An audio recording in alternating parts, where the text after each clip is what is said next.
And Nita, so good to welcome you to the set one more time. Hi, Harold. Hi. Well, listen, I want to talk about Gaza. Okay, good. But I'm going to say something. I used to be a journalist. I know that. And I stopped being a journalist because at a certain point, the control over journalism became such that you could only, speak to the choir. Yeah. And so I decided at that point also, because the situation was getting a lot worse, I'm going to become a healer because the world needs healing more than it needs more facts that are going to be compartmentalized and not be made available to the larger public. No, I can understand. Yeah. And one of the things that I studied, that I used to write about and analyze and so on, was the Middle East for many years. You did very well. You wrote that book, Saddam Hussein. Exactly. Major starting. Yeah. I wrote a biography of Saddam Hussein. What I want to talk about Gaza, but I don't want to talk about the details of the news, because that's something you can just turn on the television and see what that is, or see what's been made up, what's been fictionalized, all that sort of thing. Yeah. And I don't even watch the news anymore for that reason, because most of it is not real, and it's just too manipulated, much more than it used to be. It was always manipulated, but not to the degree that it is now. So what I want to do, but I want to talk about the wider implications of what's happening in Gaza. What's happening in Gaza is basically, it's a product of Zionism. Yeah. And this is a subject that most people don't want to talk about because it becomes very difficult to do anything with your life afterwards. And if you say anything really important and have some impact, you might have difficulty staying alive. Yeah. So I want to talk about it because I vested a lot of my own personal energy and time into it. I spent 9 months on a kibbutz back in 68, 69, right after the 67 war. And I've been coming on your show since the early 90s.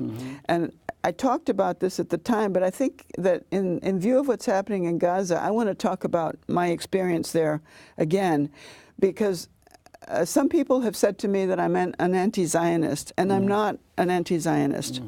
I'm not, they've said I'm an anti-Semite. I'm not an anti-Semite. I believe that the type of Zionism that is being exercised in Israel and that has been exercised by the core Zionists for over 100 years. 100 years? Over 100 years. It goes back to the late 19th century. Is what a good friend of mine, who is a former Israeli, a former pioneer in Israel in the 40s and 50s, and also now considers himself to be a former Jew because of what's happening in Gaza. He said to me, what they're practicing is Judeo-Nazism.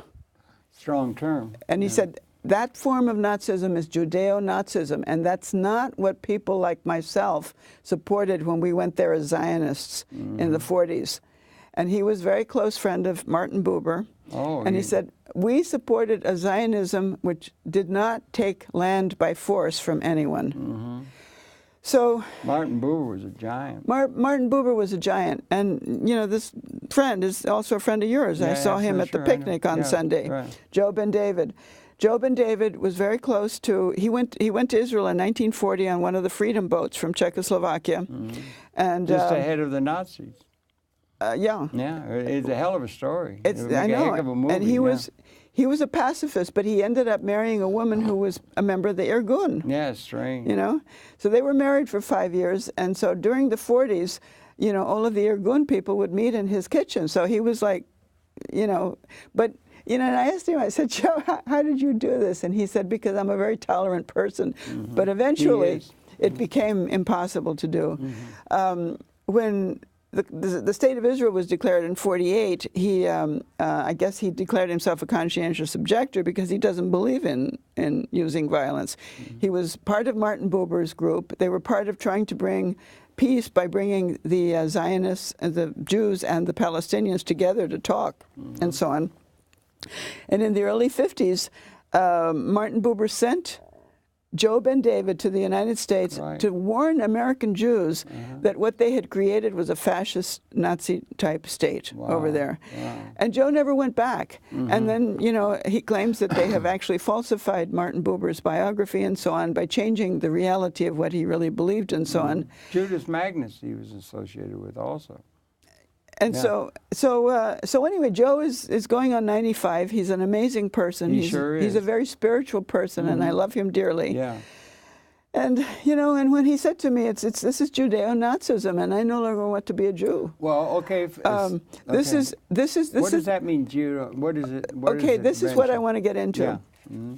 But first of all, I want to tell basically what it means is that Zionism over there is following the model of Hitler's Nazism, and one of the reasons for that is because history shows us that a lot of the Jews who created Israel were collaborators of the Nazis, like people like Menachem Begin and so on.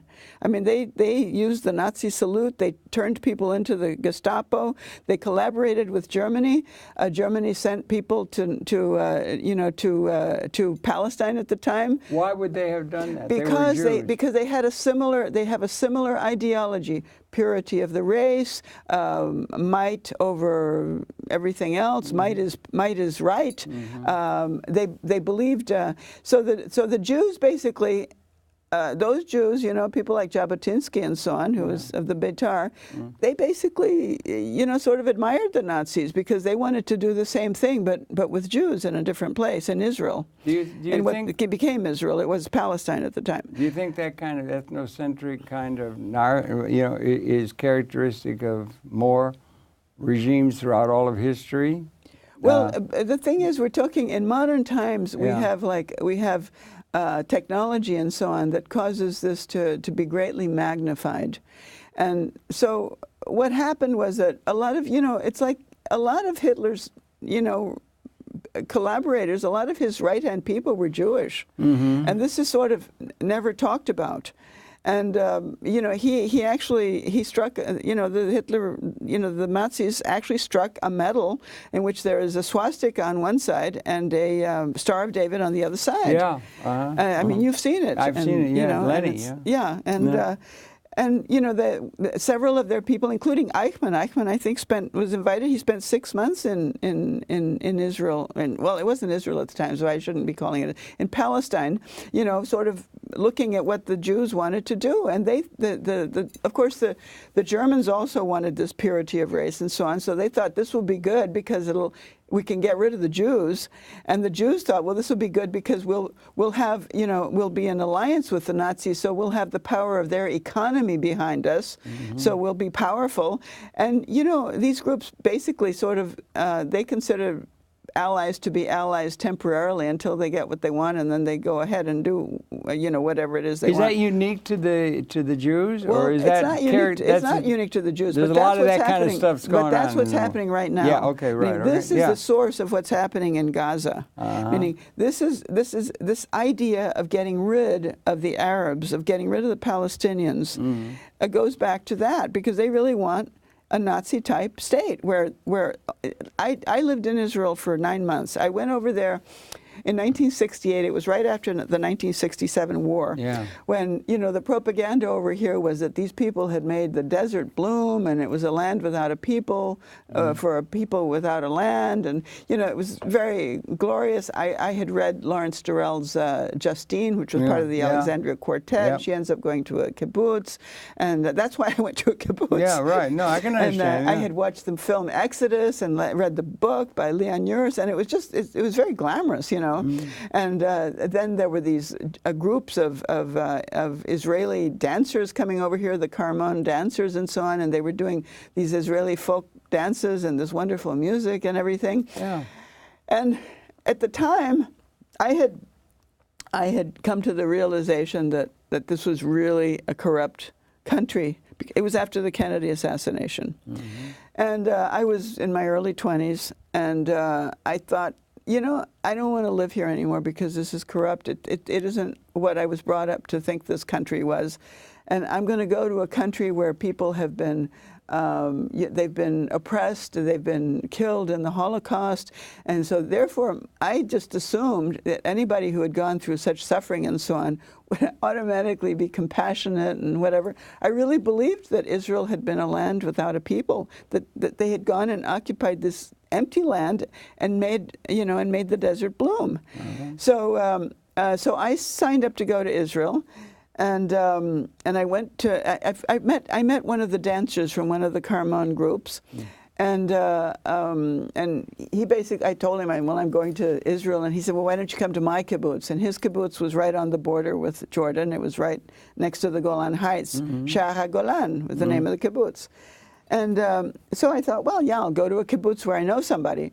Well, you know, we ended up sort of being in love and everything. I was incorporated at that kibbutz into a group of American volunteers, which I had not gone with, but for purposes of the Ulpan, where we were taught Hebrew and the history of the region. Ulpan? Ulpan, it's Hebrew for, you know, it's the study groups, the school group or something. Okay, yeah. But anyway, so we were taught there, you know, the Zionist history, that there were no people there, and that the Arabs who had come there had come, you know, hadn't been there very long, and so therefore they weren't really displacing people who were native to the land and so on, and all this kind of stuff. Well, I knew this wasn't true, you know, and then also for purposes of work. This particular kibbutz was at the time, it was a major banana exporting kibbutz. So the major crop there was bananas. It was right on the border with Jordan, right south of the Golan Heights. And the settlement had about 700 people, and we were 500 yards from the border, which is pretty close. Yeah. So, you know, so I get there, and it's like, and I move in with this Israeli guy who was a dancer, and he's a banana worker, because, you know, banana work that's what the real men did there. And he also, he's like in his early 20s. He fought in the 67-day war, you know, was in one of the elite, you know, groups and so on. And, you know, so I hung out with him and his friends, and they were all veterans of that 67-day war. And I would listen to the conversations that they had, because they were my peers. And I remember, and so when they asked me what I wanted to do, I want to work in the banana fields, because that's the most prestigious thing. And what they had girls do was, we would put paper bags on the bananas, because it was the fall, it was October, and it was the rainy season also, but it was also, they were cutting the bananas, but they needed for us to put paper bags on them, because just in case there was a freeze, so that the bananas wouldn't be ruined before they were picked. Reasonable. By the men, by the guys, you know. So they would send us out. There were eight of us girls, and they would send us down, and we would work in pairs, putting paper bags on the bananas. We would start work at 4 in the morning. And I'm not a morning person, I'm a night person. I know that. So I'd be sleepwalking.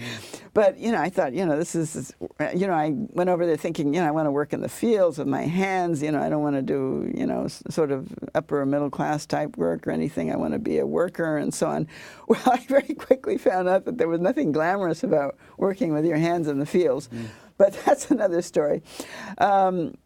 What there was, the first week I was there, you know, we were being shelled, supposedly by the Palestinians, 3 or 4 times a week. So there were these being what? Shelled by mortars, mostly mortars and Katyusha rockets at a range of 500 yards. 500 yards, just a driver. Which is pretty close, okay. Yeah. And so they had bunkers, which means bomb shelters, and. You know, everybody would run to the bomb shelters, and, you know, like the first week, you know, I would sit out with the brave guys and watch the shelling, you know, because, you know, you'd see these flashes of fire and so on.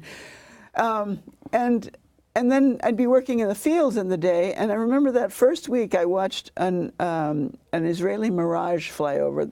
They were those French jets that they had used in the 67 war and that had become so famous because they had helped them win the war. And I would watch this Mirage jet fly over the field, and, you know, it would be this beautiful blue sky, hot sun and so on.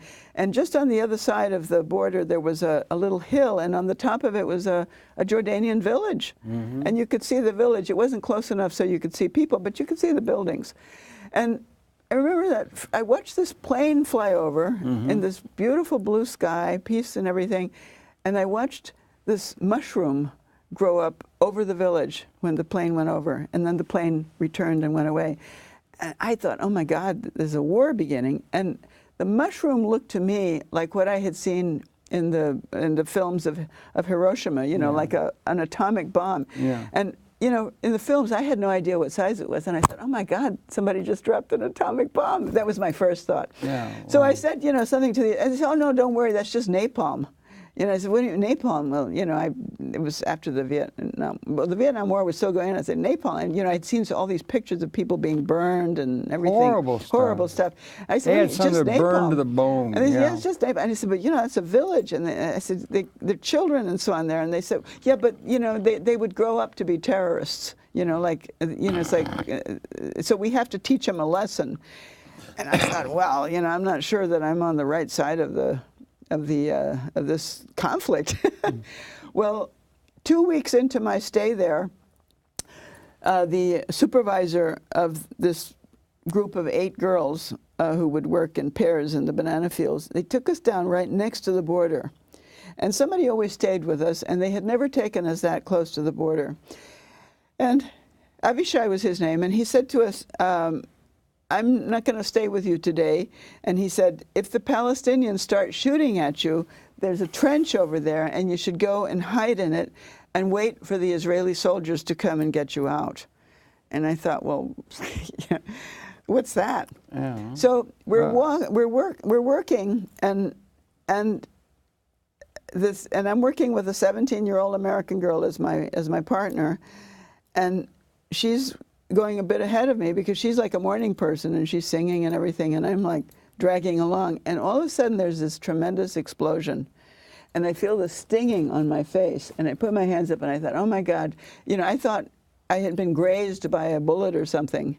So I threw myself down on the ground and I looked up, and Bertie was her name. Bertie didn't have a leg. Wow. She had stepped on a landmine. And the stump was just waving. It was black because the heat had cauterized the wound, so it wasn't bleeding. And she was laughing hysterically. It was the most gruesome scene, and it was just horrible. And of course, we had heard that whenever there was a landmine and somebody stepped on it, that they were booby-trapped, so that the next 1 or 2 people who went up to that person would also step on a landmine or get blown up. So we waited. The Israeli soldiers came down. They let us out of there, and of course we were, you know, we knew from before. If you're in a field where there may be a landmine, you step on footsteps where you can see the footsteps. I guess that makes sense. In order to walk out, you don't walk on something that hasn't been stepped on.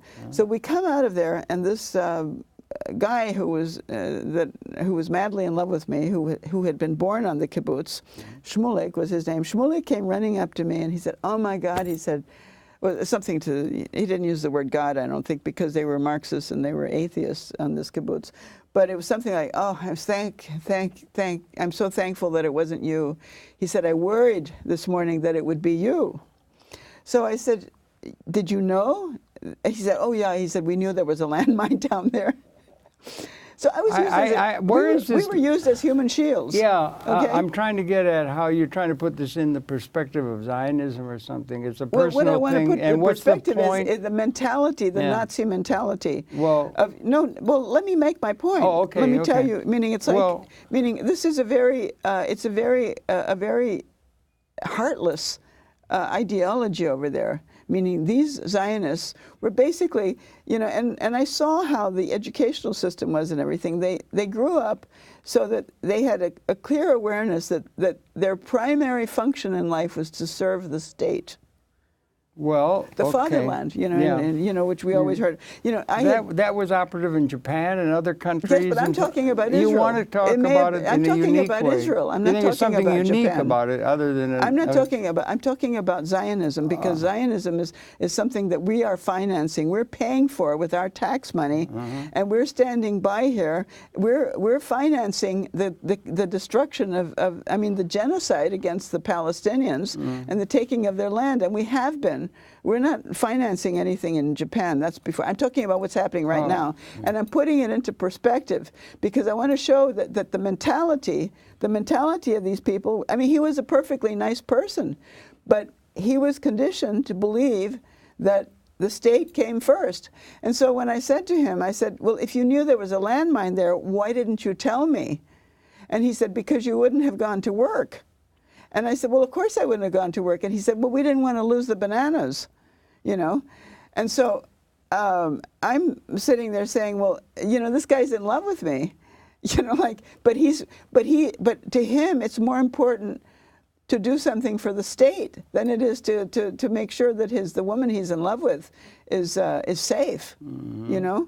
Yeah. Okay. You don't get that, Harold? Yeah, I do get it. Okay. Yeah. So I mean, I understand what you're saying. Okay. Yeah. So you know, so then, you know, it's like, I mean, I was so It I could said, be well, idiosyncratic to him. You're saying no, it's it wasn't idiosyncratic. I'm telling the story because it was not idiosyncratic. That's the story that reflects the It reflects the reality of Zionism on the ground of and people who are Zionism, on the Zionists. people in Israel who grew up in Israel. Well, and it so could on. be. Okay, Yes, that's what you're okay. trying to make that point. That's Okay, the that's point the that I'm point you're making. trying to Meaning make. he was not unique. There was the nothing unique Zionists about are him. different than the rest of humanity, or No, something. No. I'm what? talking I about, don't quite know what you're trying well, to get at. The Germans are everybody's like that. Yeah, right. Okay, Yeah, but and in the fog of war, that kind of thing happens. there's Vietnam. no fog of war. They're occupiers. Okay. What war? The war. I mean, these are people who are occupying a land that doesn't belong to them.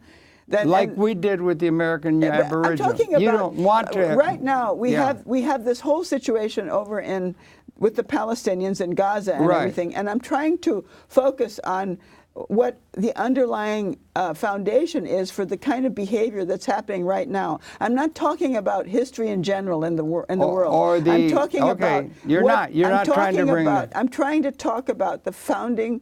The foundation for what's happening and so that we can understand the mentality of why this is happening in Gaza right now, because these people really do. They have been conditioned to serve the state. Zionism is above all, and that's just the way they think. Okay. Okay. I mean, the Germans were conditioned that way. In Nazi Germany. There are Americans like that. Yeah. Yes, but we're not. But we don't. You're saying it's unique in a way. We're becoming. You're saying, I'm not saying it's unique. That's your word. Don't put words in my mouth. Yeah. Okay. Yeah. Americans are behaving like that because we're not doing anything about it. We're going along with financing what's going on over there, and we're not speaking up. We all have blood on our hands because we're paying for it. Okay, meaning everybody could be a Nazi, and that's the point that I'm making. But in the case of the Zionists, they were actually allies of the Nazis during World War II and even before, and they have a similar ideology. And listen, you've had Lenny Brenner on this show a lot of times and so on. I don't understand why you don't understand this, Harold. Well, I have a lot of people I've had Yes, on but the I'm show. talking about the people who've talked about this particular thing. Yeah. When Lenny Brenner is on this show, you don't ask him about what's happening to the American Indians because you know. So why do you keep taking me out of what I'm talking about? Okay, I shouldn't try. I guess you want to talk. No, Go I ahead, want to talk about that Go ahead, subject. Talk. You're laying out a thing about something I'm trying to special, talk unique about Zionism. What led up to what's happening in Gaza right now. That this in is the Gaza, mentality in Israel. And you're trying to base it on a I'm saying race that it comes thing? out of, a thing that's it comes unique out of to Zionism and Judaism. And you're trying to critique You're trying to critique Judaism and extreme. No. What I'm saying, what I want to say is that we need to reframe the way we look at Israel, because the problem is that these people are Judeo-Zionists, the hardcore Zionists, not the ordinary public, but the ordinary public, Jewish public, has been duped by them. Well, they did have dupes, well, and they don't understand that their leadership has absolutely no compassion, no anything for them either. They don't seem to. They have a. That's my point. They don't. Meaning, it's like ordinary Joe Smith walking down the street, or Joe Levy or Cohen or whatever, who supports Zionism, has no idea of what the real ideology is. What do they call that when they go into? Meaning, these people like Netanyahu and all of those people, they come out of the era of Nazism, of Hitler's Nazism, and they are Judeo-Nazis. They believe in a totalitarian state. They believe in lying to people in order to get what they want. They believe that right is might, that might is right. They believe in, you know, it's like... What's new? I'm going to bring it up. What's unique? No, this is not what That's what I'm trying to say. What's unique?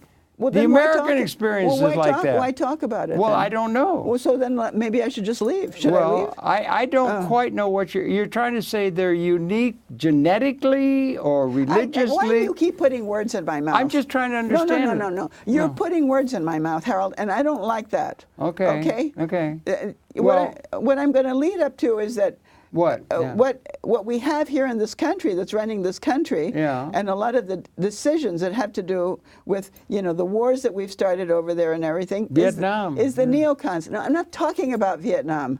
Okay, I'm talking about the Zionists. Okay.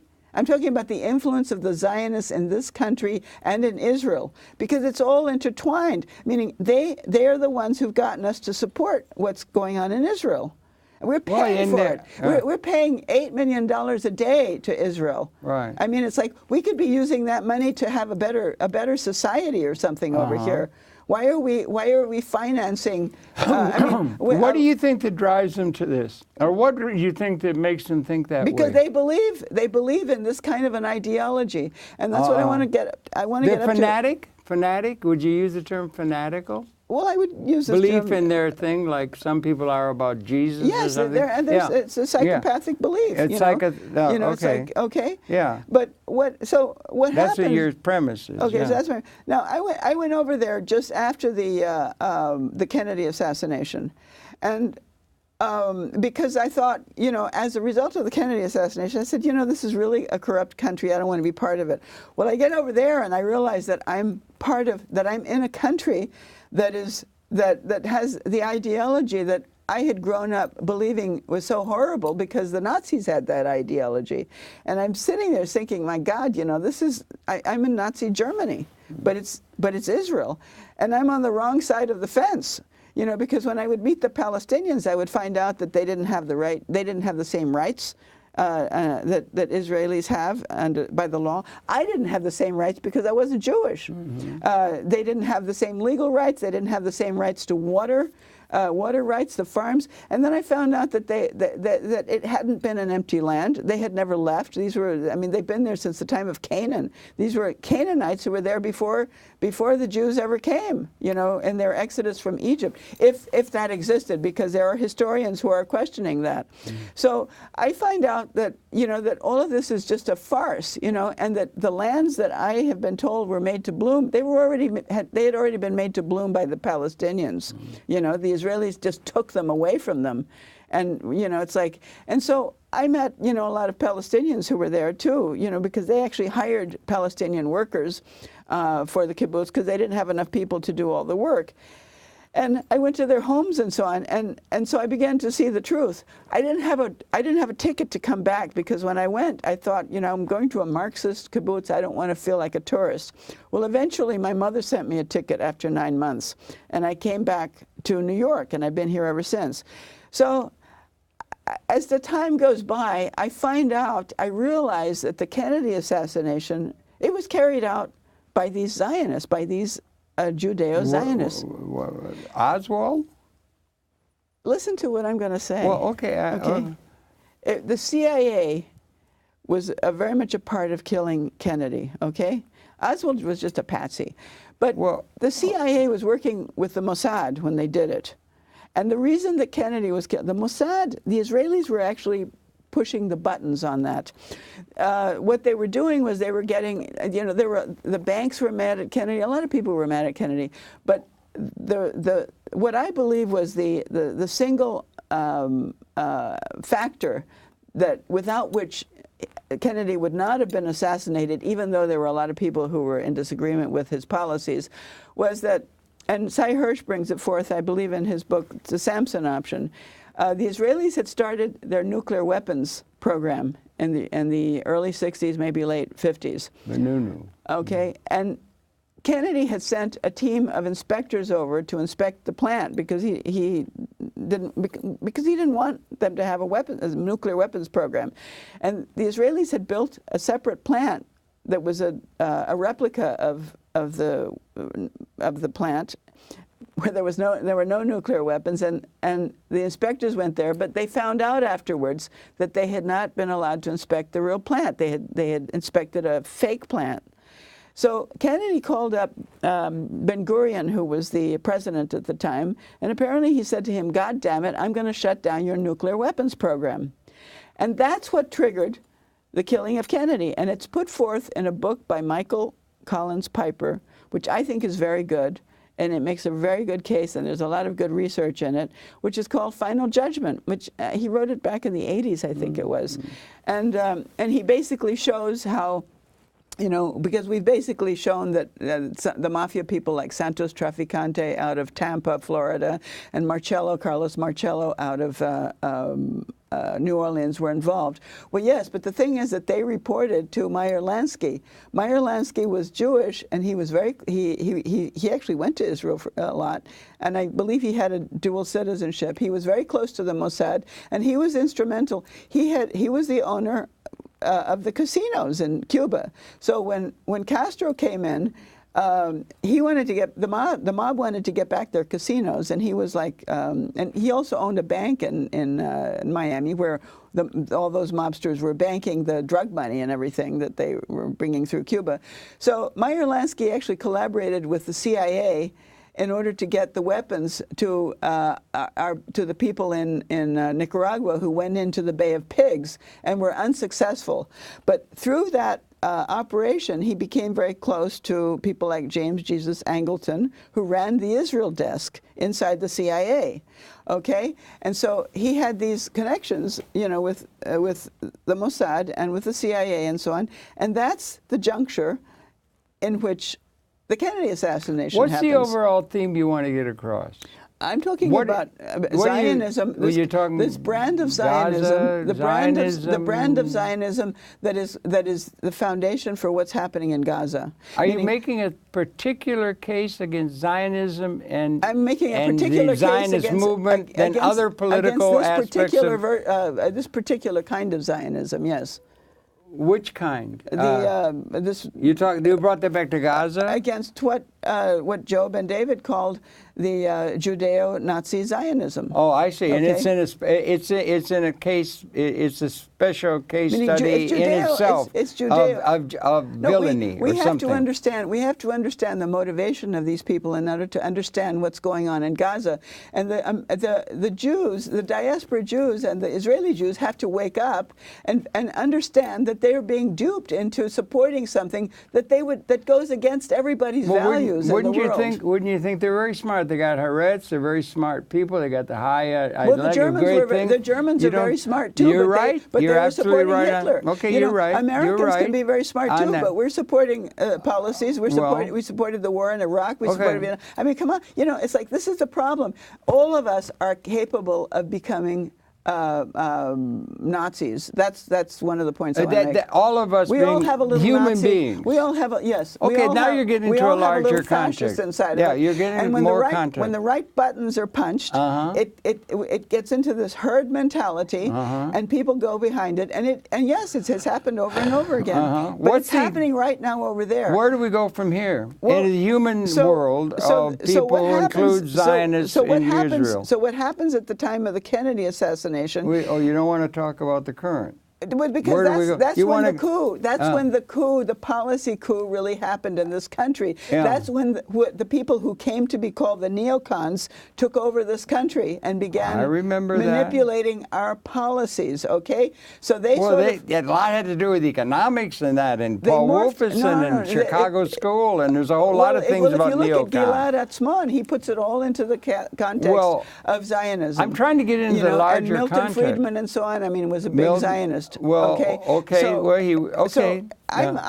got a thing about Zionists? Yes. That's what you're trying to make. Yes. You're trying to equate them with Nazis. That's what's bringing us God. That's what brought us the war against Iraq. That's what's bringing us the whole situation with Syria. That's what's bringing the whole mess in the Middle East. And it doesn't have anything to do with... because these neocons have infiltrated our government, and they're making the policies. And we're all being duped. We're all being duped as a nation and as a world. And the neocons Okay, the neocons eventually, you know, it's like at the time of Reagan, they were behind the whole October surprise thing where they made, you know, they made a deal with the Khomeini government to not release the hostages until after Carter had lost the election. Remember, Carter was very pro-Palestinian. Now you're getting out. There are people that are, there are people within the neocon thing that are not Zionists or Jews. And their neocon thing is a larger context. You don't have to be a Zionist. Okay, you don't have to be a Jew to be a Zionist. And that's what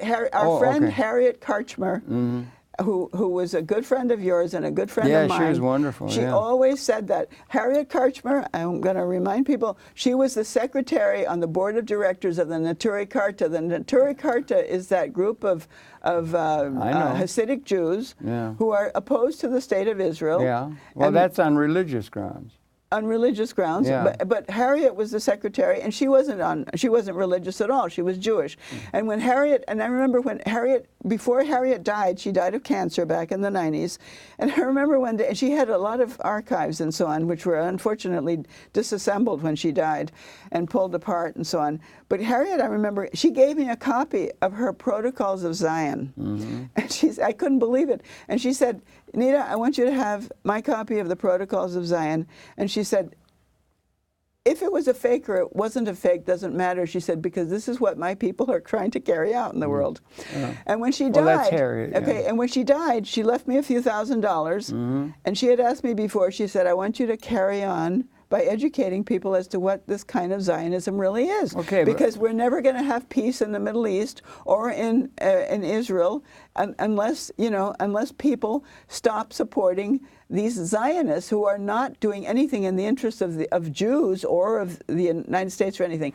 Okay, so that's the point. That's the point of your being here, and that's what you want to make. My being here. The Zionist so we have the Reagan administration. It's a Zionist conspiracy. The Reagan That's what you want to make. Yeah. Well, you're calling it a conspiracy. Yeah, right. Okay. And a conspiracy is basically when it's more than two people that are trying to bring about something secretly. Yeah. You want to call attention to that. Your view of things that way. I want to call attention to it because I think that American Jews, especially. I've never made a connection. The neocon thing and the takeover with Reagan and the neocon was much larger than Zionism. No, they're all Zionists. Well, no, they're not all. It's a Zionist movement. It is. And, that's interesting. So we get through the Reagan thing, the Iran-Contra thing, which was run also by these Zionists, you know, people like Michael Ledeen and Richard Pearl and Paul Wolfowitz and, you know, those people in there. And we go through the 90s, and we come to 9/11, and that's where I want to come to. We come to 9/11, and 9/11, I don't believe that 9/11 would have happened if it hadn't been for the Zionists in the form of the neocons who had the Project for the New American Century. Well, that was there. Yeah, I know that. And here, the best piece of reporting ever that I've seen on something this serious is Barbara Honegger's. Okay, you want to show? Behind the Smoke Curtain. They're going to hold it up? Yeah. Listen. Okay. Barbara Honegger, was she in town? She was in town recently, Barbara Honegger. And she's coming back for 9/11. Okay, she's coming back for commemoration. Barbara Honegger. Everybody needs to watch this. I don't know if you can come in on this. It's 3 hours long, but she focuses on the Pentagon, and she focuses... What happened? Is this part of the 9/11 Truth thing? Yes, this is part of the 9/11 Truth. 9/11 Truth is another thing. And she focuses on the Pentagon, and it's 3 hours long. And for anybody, and you can Google it, and you'll find it, Behind the Smoke Curtain. For anyone who doesn't want to go through the whole 3 hours, go to 2 hours and 15 minutes on the tape, or on the, you know, when you're looking at it. And there you will find the conclusions with the names of the people who brought about 9/11. Okay? And the names of the people who brought about 9/11 it's the Project for the New American Century. Okay, yeah, it's the neocons. Okay, and they were occupying really important positions within the administration. In the Bush Jr. administration. Yeah, right. Many of these people had been over along. I mean, Paul Wolfowitz, for instance. He was the number. Paul Wolfowitz, I knew Paul Wolfowitz back in the early 70s. Well, in the early 70s, they were all thought he was of advocating for attacking Iraq. They were thought of in Washington as the lunatic fringe. They were thought of as the lunatic fringe, the new Paul neocons. Wolfowitz at one point was the number 2. He was the number 2 guy after Rumsfeld in the Defense Department. Yeah. Okay, and let's see, I wrote. But there were larger interests than the Jews. There are always you've got a link. You got a link to Jews. There are always there were larger elements These within are the Zionists, neocons. and Rumsfeld and Cheney were not Jewish, but they're Zionists. Okay, but you've got a point. You're making a point and I go back finding Harriet, something Harriet for. always said to me, Well, Harriet you was lovely. don't have to be Jewish to be a Zionist. Well, okay? what does it mean to be? What is a Zionist? It's not just Zionist is Israel somebody or believes Jerusalem. that Israel, it believes in that, fascism and bad things, or something is what you're trying to make. A Zionist believes in what? Okay, go ahead. Believes in well, the Zionists before the creation of Israel, they believed in the creation of a state for Jews, a Jewish state for Jews. Okay. Well, the French believed in a French thing, and yes, you know, no. But or the new in Israel, you don't have the same rights that a Jew has, and that's based on blood. You don't. It's based on blood. It's based on a racial thing, on an ethnic thing. Well, they have that. Those kinds of things are part of the human condition. It's not just Israel. It's not just Israel. You don't have to be of a certain race in order to be an American citizen or a French citizen or anything else. I mean, you're trying to make a case for them being apart from the rest of humanity or something. No. Is what it seems to be. Harold, you keep putting words in my mouth. No, but don't put words in my mouth. I'm interrupting your yes, but I'm your not spiel. Saying, but okay. I'm not saying what you're saying. No, that is not what I'm saying. What are you saying? Well, according, from your point of view, maybe I'm saying nothing.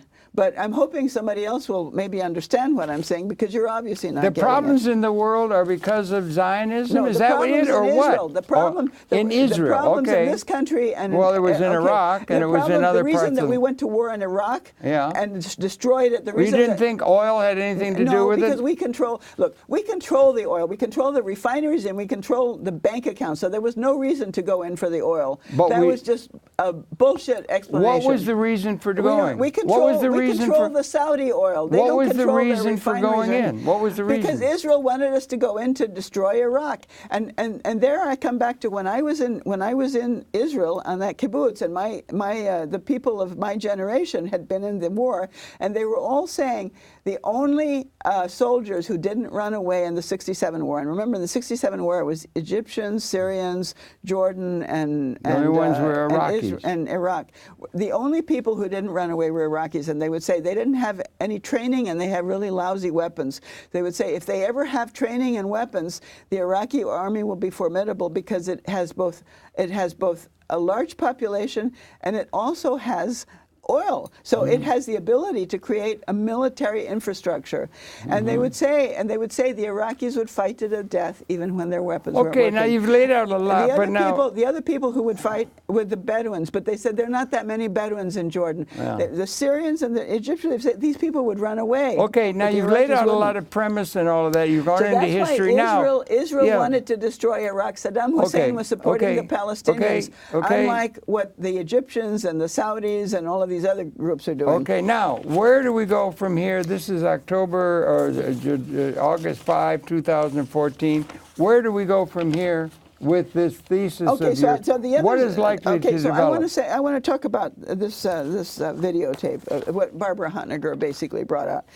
The man who was the controller of the Pentagon, who controlled all the finances, was a man named Dov Zakheim, who is according to the internet, he's now a vice president of what's the name of Booz Allen, which does most of the work for the National Security Agency that the National Security Agency isn't able to do because it's a government. Okay, that's who what's his name, Edward Snowden was working for. Okay, Dov Zakheim is a rabbi, Rabbi Dov Zakheim.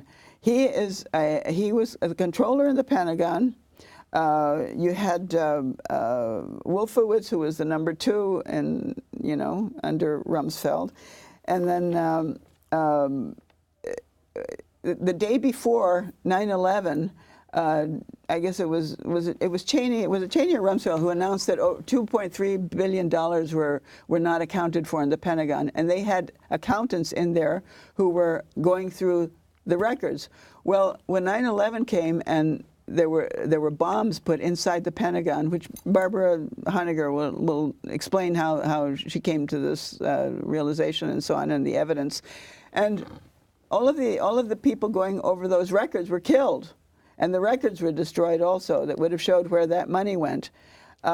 This other woman who was the whistleblower, I can't remember what, Susan Lindauer, was that her name? I don't know. She basically said it was $9 billion and that the money basically went to Israel. You don't want to talk about where we go from here, right? Well, you want to lay the foundation. It would take about 15 hours to lay out all the ramifications of the 9/11 truth thing. 9/11 is 9/11 truth. You've got. 9/11 is also a it's also a Judeo-Nazi based thing, you know, which doesn't mean that there weren't other people involved. What's the implication of it to the world now? I mean, what are you trying to say? Yeah, what are you trying to say? Well, you don't think there's any implication to their taking us into war with Iraq and Syria and wanting to bomb Iran and so on? I mean, they're about to create a third world war. Oh, now you see something. Okay, now you're talking. There's about to be a third world war as a result you think of these there's people. A third world war looming? General Wesley Clark, who's the former commander of NATO, he said. I mean, there's a video where you can watch it on the internet, where he says there was a policy coup by these neocon people, and they're controlling the policy. You think they're controlling the policy now under Obama? Yes. You think they're controlling Obama? Yes. You think? Where do you get that? I want to say about Dov Zakheim. Okay, well, Dov Zakheim had been. What do you mean? Of course there are. You think Obama's run by the neocons now? But you think that's the political reality? Yes, I think that's crazy. Well, you think it's crazy. Okay, but I disagree with your premise. Yeah. Okay, but let me make my case. You know? History moves on, girl. I'm talking. Well, it hasn't moved on yet. Well, you're making a case that is probably a false one. I would suggest, but rant on. It's the Zionists who want us to bomb It's all their fault, right? No. It's not anybody's fault. Oh, it's not anybody's fault. You're talking in terms of something else. Well, you're not talking in historically relevant terms. It's just you're going down a one path kind of rant. That's all. You invited me on this show to talk about. No, I invited to talk to you on the show about what's going on in Gaza. Okay, but this is what's going on in Gaza. That's what you see. Okay. This is what I see going on in Gaza. And you don't see anything else, and you think the neocons are running things, and it's still Mr. Bush is running things. Why is Israel is able to get away with this? Because the U.S. is supporting them completely. Because they have great PR. They've done great PR. Okay, but the people doing the PR are the neocons. That's not the neocons only. Not the neocons only. A lot of other people. The neocons are the people who are in place doing all of this. Mr. Obama, when the thing was being done in Gaza, went and did a big fundraiser out in California to get elected. Who was Mr. Obama's first chief of staff? That was Rahm Emanuel. Okay, well, so what? Rahm Emanuel carries an Israeli passport. So what? He was in the IDF in I think Israel. you're paranoid, is what I think. Well, maybe I am paranoid. Yeah, maybe. But I mean, you're a paranoid rant, and there's a lot of that. So I've given you 40 minutes of going on ranting about. What do you want to say? Well, I want to say Mr. Obama went to California for instance, political reality. But he went to California to do a lot of fundraising because he's very, very worried. He's very, very worried that they could lose this. They could lose.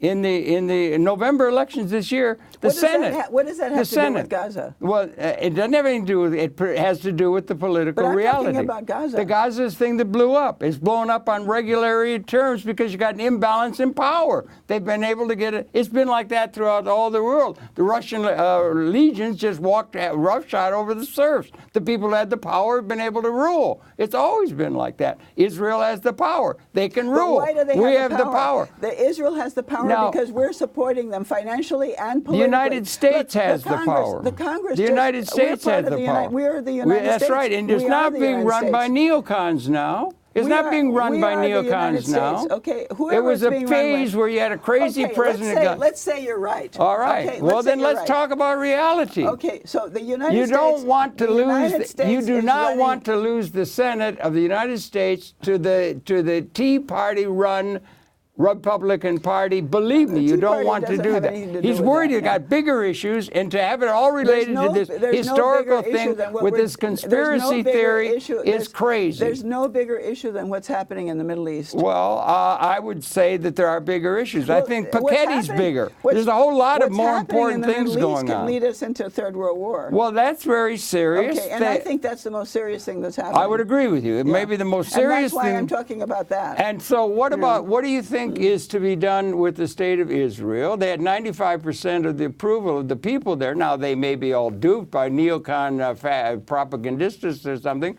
but they all were in support of what went on in Gaza because they have to protect, and they want to protect their country. I think they're duped. Well, that's what you think. That's what I think, and that's what I'm talking about. Well, okay, there are people who may think that they're duped, and you've got it right. And the conspiracy people, and don't forget, they brought down. It was they that brought down the towers, I presume. The 9/11 truth thing has that it was the people, the neocons, that brought down the towers. That's what you probably believe. I think they weren't. There might have been. So it's a conspiracy theory.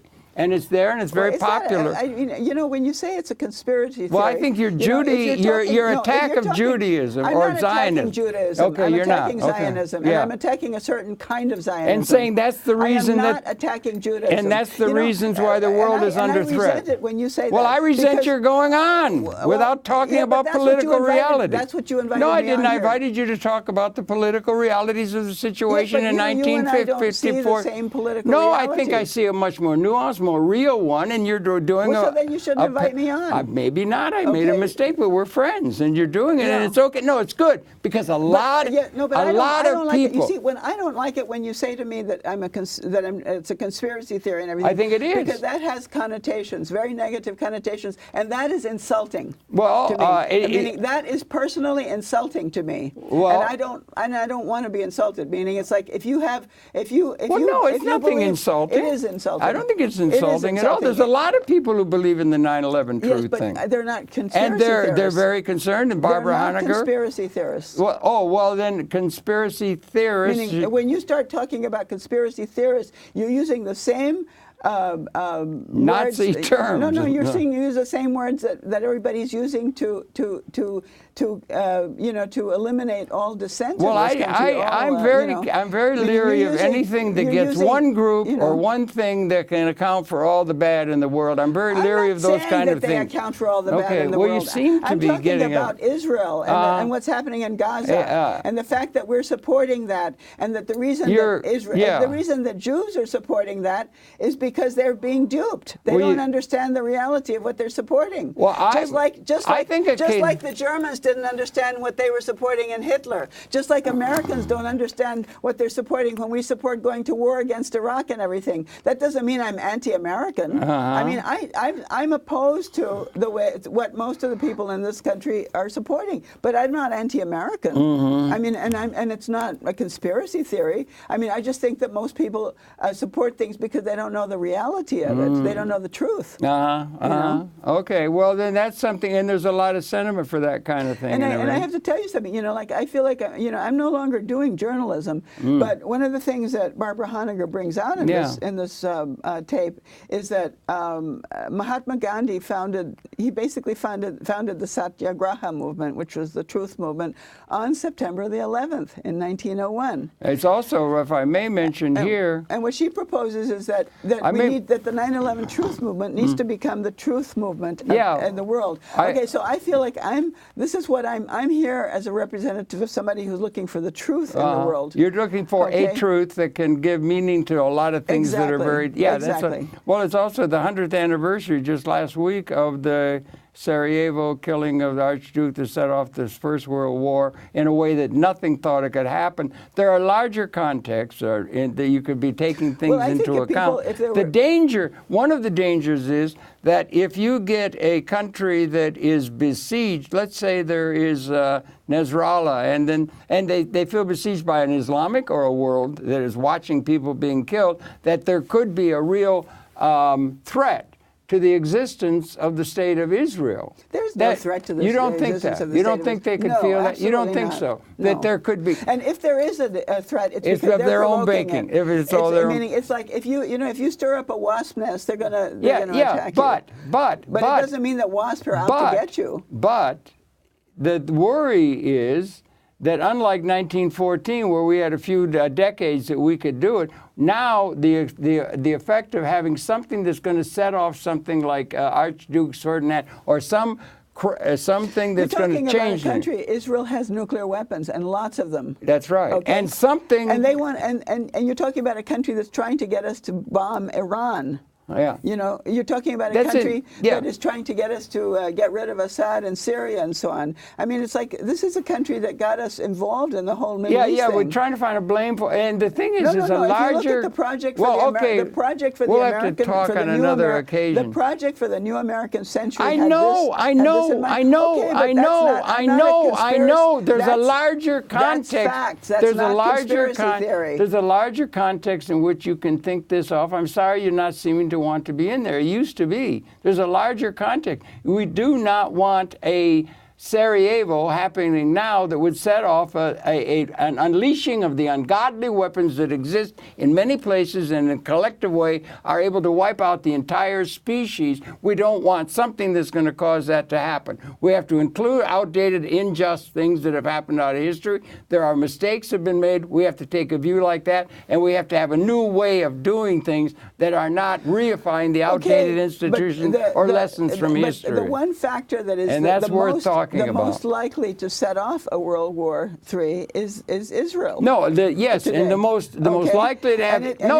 Think it through because it's being think supported it through rather than just being blamed. It's their fault. I'm not blaming think anybody. It through. I'm not. You don't. Harold, you're putting words in my mouth. You're putting words into the reality. But you're putting words in my mouth that I'm not saying. You do not want something that might allow them to be besieged in a way that will have them feel they have to do it. I believe that what is going to change the situation is for people to realize the truth. Okay, your truth. Yeah. It's not my truth. No, it's a truth it's a truth and a view that's held by a whole lot of people in the world that's being racked by all kinds of things going on existentially in the universe. And there's a lot of angst, and there's a place to find out why and what we can do about it. And that's one way of seeing it. I think it's very truncated, but it's there. And it's good that you've been able to present it. One of the problems is, although I don't think it's had any effect on you on this, is we've run out of time. You had a whole hour.